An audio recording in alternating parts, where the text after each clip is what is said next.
संपूर्ण महाराष्ट्राचं लक्ष लागलेल्या शरद पवारांच्या बालेकिल्ल्यात बारामतीत मुख्यमंत्र्यांची सभा होती। यावेळी मुख्यमंत्र्यांनी राष्ट्रवादी काँग्रेसवर निशाणा साधत राष्ट्रवादीला पाणी पाजणार अशी गर्जना केली। अत्यंत चुरशीची लढत असलेल्या बारामती नगरपालिका निवडणुकीच्या प्रचार सभेसाठी मुख्यमंत्री बारामतीत आले होते। त्यांच्याबरोबर ग्रामविकास मंत्री पंकजा मुंडे, अन्न व नागरी पुरवठा मंत्री गिरीश बापट, खासदार अमर साबळे उपस्थित होते। बारामतीत भाजप, शिवसेना, रासप या पक्षाने बारामती विकास आघाडीची स्थापना करून सत्ताधारी राष्ट्रवादी काँग्रेससमोर मोठं आव्हान निर्माण केले। देशात आणि राज्यात भाजपची सत्ता असल्यानं पवारांच्या बुरजाला छेद देण्याचा या निवडणुकीच्या माध्यमातून प्रयत्न होतोय।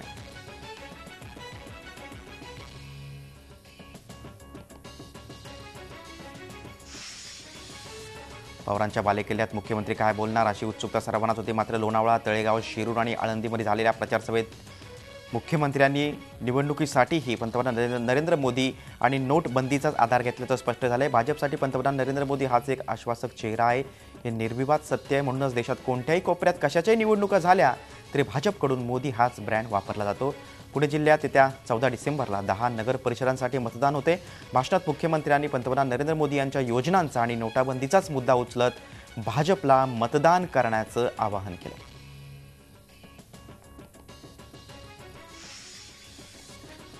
आमदार लक्ष्मण जगताप आणि महेश लांडगे यांच्या भाजप प्रवेशामुळे राष्ट्रवादी काँग्रेस दुबळी झाली आहे। राष्ट्रवादी काँग्रेसला एकापाठोपाठ एक धक्के बसतायत, त्यामुळे लवकरच राष्ट्रवादी काँग्रेस मुक्त पिंपरी चिंचवड पाहायला मिळणार असा विश्वास पंकजा मुंडे यांनी आपल्या भाषणात व्यक्त केला। जिल्हा परिषदेच्या सर्वसाधारण सभेच्या शेवटच्या सभेत सत्ताधारी भाजपमधील माजी मंत्री एकनाथ खडसे आणि जलसंपदा मंत्री गिरीश महाजन यांच्या गटातील दुरावा पुन्हा एकदा समोर आलाय। महाजन यांच्या जामनेर या मतदारसंघातील पंचायत समितीनं बीओटी तत्वावर बांधलेल्या इमारतीच्या देखभाल दुरुस्तीसाठी 9 लाख रुपये देण्याच्या ठरावाला भाजपच्याच खडसे गटातील सदस्यांनी विरोध केला। त्यामुळे हा ठराव सर्वानुमते रद्द करण्यात आला। लातूर जिल्ह्यातील 4 नगर परिषदेच्या निवडणुका येत्या 14 डिसेंबरला होत्या। त्यानिमित्तानं काँग्रेसचे प्रदेशाध्यक्ष अशोक चव्हाण यांची अहमदपूर, निलंगा आणि औसा येथे काँग्रेसच्या उमेदवारांच्या प्रचारार्थ जाहीर सभा झाली। यावेळी त्यांनी केंद्र आणि राज्य सरकारवर जोरदार टीका केली। नोटाबंदीवरून मोदी सरकार दररोज वेगवेगळे आदेश जारी करून नियमात बदल करते, त्यामुळे सर्वसामान्य नागरिकांमध्ये, शेतकऱ्यांमध्ये गोंधळाची स्थिती निर्माण झाल्याचं सांगत चव्हाण यांनी जोरदार हल्लाबोल केला। मंगेश तेंडुलकर यांच्या व्यंगचित्रांच्या प्रदर्शनाचं उद्घाटन पुण्यात माजी केंद्रीय मंत्री सुशीलकुमार शिंदे यांच्या हस्ते करण्यात आलं। तेंडुलकर यांचं हे 87वे प्रदर्शन आणि त्यांचं औचित्य साधतच शिंदे यांनी व्यंगचित्र पाहिली आणि तेंडुलकरांचं भरभरून कौतुक केलं। यावेळी नोटाबंदीचा निर्णय घेतल्यामुळे विस्कटलेली घडी आणखी 5 ते 6 महिने तरी कायम राहील अशी शक्यता, वेळ लागेल त्याला अशी त्यांनी शक्यता व्यक्त केली आहे। काळा पैसा बाहेर काढायला हवा ही इच्छा योग्य, मात्र त्याचा निर्णय घेताना नियोजन आवश्यक होतं असंही शिंदे यांनी स्पष्ट केलं। नागपूरमध्ये होणाऱ्या मराठा क्रांती मूक मोर्चासाठी रेल्वे हवी असल्यास आयोजकांना 20 लाख रुपये आगाऊ भरावे लागतील। येत्या 14 तारखेला नागपूर विधान भवनावर मराठा क्रांती मूक मोर्चाचं आयोजन करण्यात आलंय। त्यासाठी CST ते नागपूर आणि वाशिम ते नागपूर अशी विशेष ट्रेन करण्यात आली होती। मात्र नोटबंदी आणि मोर्चासाठी उरलेला कमी कालावधी यामुळे पैसे भरण्यासाठी आयोजकांपुढे मोठ्या अडचणी आहेत। हे पैसे भरल्यास 13 तारखेला विशेष ट्रेन सुटणार आहे। भाडे तत्वावर दिलेल्या मालमत्तांच्या भाडे करारांचं नूतनीकरण करण्याच्या धोरणाला महापालिका सुधार समितीनं नुकतीच मंजुरी दिली। या धोरणांमध्ये मुंबईतल्या महालक्ष्मीतल्या रेसकोर्सच्या भूखंडाचाही समावेश असल्यानं रेसकोर्सवरील थीम पार्क उभारण्याचं शिवसेनेचं स्वप्न भंगण्याची चिन्ह आहेत। विशेष म्हणजे सुधार समितीत उपस्थित शिवसेनेच्या सदस्याने देखील या धोरणाला विरोध केला नाही, त्यामुळे उद्धव ठाकरेंनी पालिका सेना पदाधिकाऱ्यांची खरडपट्टी केल्याचं बोललं जाते।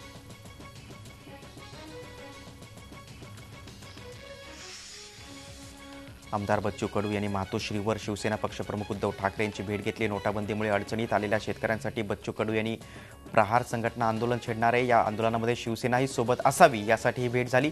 शेतकऱ्यांसाठी होणाऱ्या प्रहारच्या या आंदोलनात शिवसेनाही सामील होणार असल्याची ग्वाही उद्धव ठाकरे यांनी बच्चू कडू यांना दिली आहे। त्यामुळे नजीकच्या काळात होणाऱ्या विदर्भातील या आंदोलनाच्या निमित्तानं बच्चू कडूंची प्रहार संघटना आणि शिवसेना एकत्र आलेली दिसणार आहे। दिव्याखाली अंधार ही म्हण का आहे हे ते मला दिव्यात आल्यावर कळलं अशी खोचक टीका मनसेचे अध्यक्ष राज ठाकरे यांनी केली। मनसेच्या वतीने आयोजित उत्सव दिव्याचा या सांस्कृतिक महोत्सवाच्या उद्घाटन प्रसंगी ते बोलत होते। दिव्यात आलो तेव्हा मला वाटलं थंडीचं धुकं पडलंय, पण हा डम्पिंगचा धूर असल्याचं नंतर कळालं। या शहराला कसली शिस्त नसून सगळा बेशिस्त कारभार आहे। यावर आत्ता काही बोलणार नाही, मात्र जानेवारीत ठाणे महानगरपालिकेच्या निवडणुकीसाठी दिव्यात विशेष सभा घेणार असून त्यावेळी सगळं बोलीन असा इशारा त्यांनी दिला। दरम्यान दिवा येथील मनसेच्या दोन्ही नगरसेवकांनी शिवसेनेत प्रवेश केला.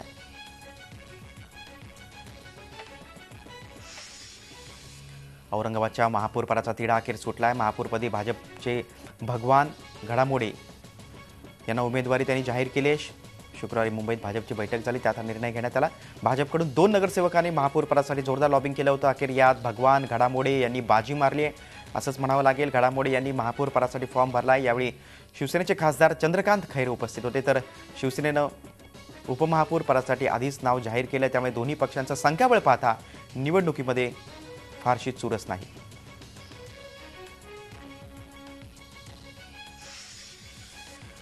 निवडणूक अधिकाऱ्याला धमकावल्याप्रकरणी राज्याचे पशुसंवर्धन व दुग्ध विकास मंत्री महादेव जानकर यांना धक्का बसलाय. जानकर गडचिरोलीच्या निवडणूक अधिकाऱ्याला काँग्रेस उमेदवाराचा उमेदवारी अर्ज रद्द करावा तसंच उमेदवाराला कपबशी चिन्ह द्यावं म्हणून दबाव टाकत असल्याची क्लिप व्हायरल झाली होती.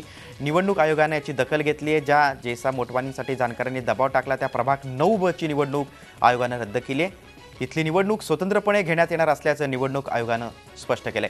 काँग्रेसनं केलेल्या तक्रारीनंतर निवडणूक आयोगानं हा निर्णय घेतला. नवी मुंबईमधील बाजार समितीत आंब्याचा सीझन सुरू झाला. केरळचा हापूस मार्केटमध्ये दाखल झाला आहे. हा केरळचा हापूस 1200 ते 1400 रुपये डझन विकला जातोय. हापूसबरोबर तोतापुरी, नीलम, बदामी या आंब्यांची आवक सुरू झाली. कृषी उत्पन्न बाजार समितीत 4 टन आंबा दाखल झालाय. मात्र नोटबंदीचा फटका यालाही बसताना दिसतोय.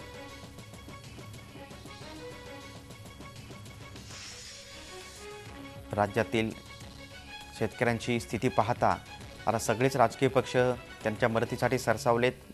मात्र प्रथमच पोलीस देखील शेतकऱ्यांच्या मदतीला धावून गेलेत. शेतकऱ्यांनी पिकवलेला शेतमाल कोणत्याही दलाल, अडत्यावना किंवा मध्यस्थाशिवाय थेट ठाण्यात विक्रीसाठी उपलब्ध करण्याचं ठरवलं. याचाच एक भाग म्हणून पोलिसांच्या कुटुंबियांसाठी भाजी विक्री केंद्र सुरू करण्यात आलंय. या केंद्राचं उद्घाटन अभिनेते मकरंद अनासपुरे यांच्या हस्ते करण्यात आलं. पोलीस आयुक्त परमवीर सिंग यावेळी उपस्थित होते.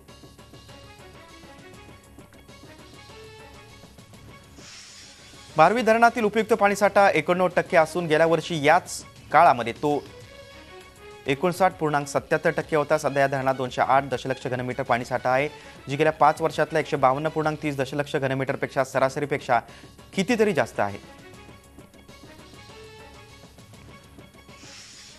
राज्यात थंडीचा कडाका वाढलाय. नगरमध्ये थंडीचा जोर अधिक आहे. नगरचा पारा 7.1 अंशांवर घसरला. नगरप्रमाणेच नाशिक, नागपूर, औरंगाबाद तसंच मुंबईतही थंडीचा कडाका वाढला असून पारा 15.7 अंशांवर गेला आहे. महाराष्ट्रातलं मिनी काश्मीर म्हणून ओळखलं जात असलेलं महाबळेश्वर कडाक्याच्या थंडीनं गारठलं असून वेण्णा लेक परिसरात 6 अंश सेल्सिअस तापमानाची नोंद झाली. त्यामुळे वेण्णा लेक परिसरामध्ये पहाटे हिमकण जमा झाले होते.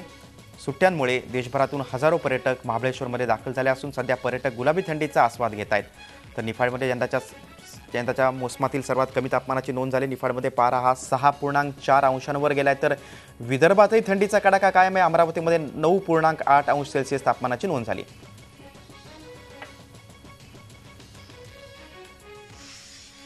अंदमानातील चक्रीवादळात अडकलेल्या सर्व पर्यटकांची सुखरूप सुटका झाली. अंदमानामध्ये गेल्या 5 दिवसांपासून वादळ सुरू असल्यानं देशभरातील 1400 पर्यटक अडकले होते. या पर्यटकांना बाहेर काढण्यासाठी नेव्हीच्या 6 बोटी पोर्ट ब्लेअरवरून पाठवण्यात आल्या होत्या.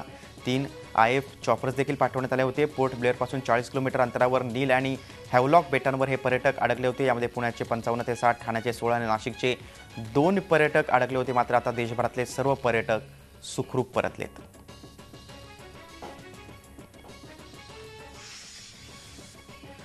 वैद्यकीय अभ्यासक्रम प्रवेशासाठी घेण्यात आलेल्या राष्ट्रीय पात्रता आणि प्रवेश परीक्षा अर्थात नीट आता इंग्रजीसह अन्य प्रादेशिक भाषांमध्ये देखील देता येणार आहे. इंग्रजीसह ही परीक्षा आता मराठी, हिंदी, आसामी, बंगाली, गुजराती, तमिळ आणि तेलुगू भाषेत देता येईल. केंद्रीय आरोग्य आणि कुटुंब कल्याण राज्यमंत्री अनुप्रिया पटेल यांनी लोकसभेत ही माहिती दिली. राज्य उत्पादन शुल्क विभागानं गोवा बनावटीची दारू जप्त केली. नाताळ आणि नववर्षाच्या पार्श्वभूमीवर ही कारवाई करण्यात आली. तब्बल 13 लाख रुपये किमतीचा मुद्देमाल जप्त करण्यात आला आहे. तर 3 आरोपींना देखील अटक करण्यात आली. राज्य उत्पादन शुल्क विभागाला मिळालेल्या गुप्त माहितीच्या आधारे ही कारवाई करण्यात आली आहे. 7.5 लाखांची दारू आणि 1 इर्टिगा गाडी जप्त करण्यात आली आहे. पहिली धाड रेहेळवैजी गावात टाकली. गाडीमध्ये दारू भरताना ही धाड टाकण्यात आली आणि संबंधित लोकांची चौकशी करण्यात आली. त्यावेळी त्यांच्याकडून मिळालेल्या माहितीच्या आधारे दुसऱ्या ठिकाणी धाड टाकण्यात आली. सावर्डे गावात ही कारवाई करण्यात आली. चहाच्या टपरीमागे झोपडीत काही बॉक्स जप्त केले. ही कारवाईत उमेश आहिरे, दिनेश कदम, संतोष कातकर या 3 आरोपींना अटक करण्यात आली.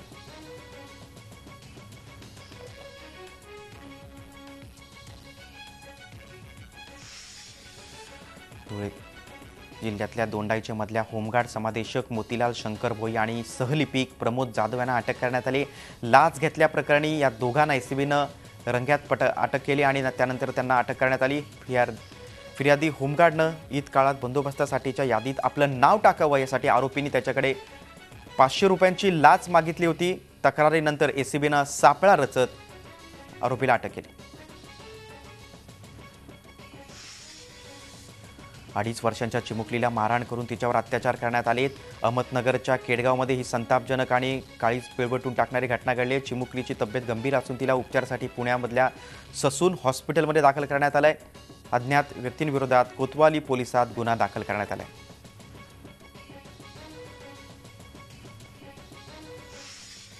मुंबईत विलेपार्लेमधील भाईदास हॉलमध्ये national academy of event management and development या शिक्षण संस्थेच्या विद्यार्थ्यांनी जोश 2016 या फेस्टिवलचं आयोजन केलं होतं। या फेस्टिवलमध्ये सहभाग घेणाऱ्या विद्यार्थ्यांना फॅशन शो, नृत्य स्पर्धा तसंच सामाजिक संस्थाही यामध्ये सहभागी झाल्या होत्या। यावेळी सामाजिक संस्थांना आर्थिक मदतही करण्यात आली। कार्यक्रम करण्यासाठी लागणाऱ्या साहित्यासाठी या संस्थेतर्फे फंड देण्यात आला होता। त्यामुळे फेस्टिवलमध्ये सहभाग घेतलेल्या विद्यार्थ्यांना आर्थिक मदत केल्यामुळे विद्यार्थ्यांना जोश 2016 फेस्टिवलमध्ये उल्लेखनीय कामगिरी करता आली।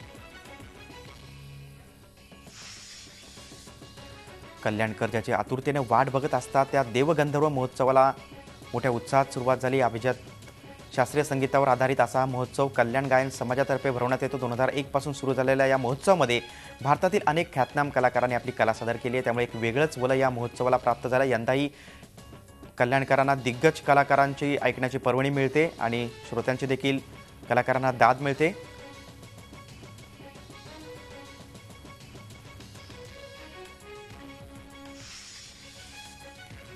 सोलापुरात लोकमंगल साहित्य पुरस्कार सोहळा रंगला। सई परांजपे यांच्या आणि मग एक दिवस या अनुवादाला, प्रवीण बांदेकर यांच्या उजव्या सोंडेच्या बाहुल्या या कादंबरीला, तर श्रीकांत देशमुख यांच्या पडझड वाऱ्याच्या भिंती या ललित संग्रहाला पुरस्कार देऊन गौरवण्यात आलं।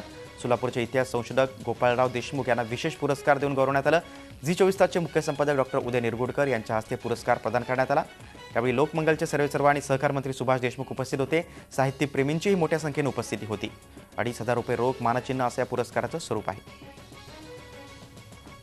देशामध्ये जीडीपी काढतात, या देशामध्ये ग्रॉस नॅशनल इन्कम काढतात, ग्रॉस डोमेस्टिक प्रॉडक्ट काढतात, पण अर्थसंकल्प असतो, पण कधीतरी या देशाचा ज्ञानसंकल्प सादर व्हावा। नॅशनल इन्कम आणि दरवर्षी उत्पन्न पर कॅपिटा इन्कमच्या वेळेला पर कॅपिटा नॉलेज इंडेक्स सुद्धा आला पाहिजे। बापू या कामामुळे सोलापुरातला पर कॅपिटा नॉलेज इंडेक्स आज तुम्ही वाढवला यात शंकाच नाही। झी 24 तास रहा एक पाऊल पुढे।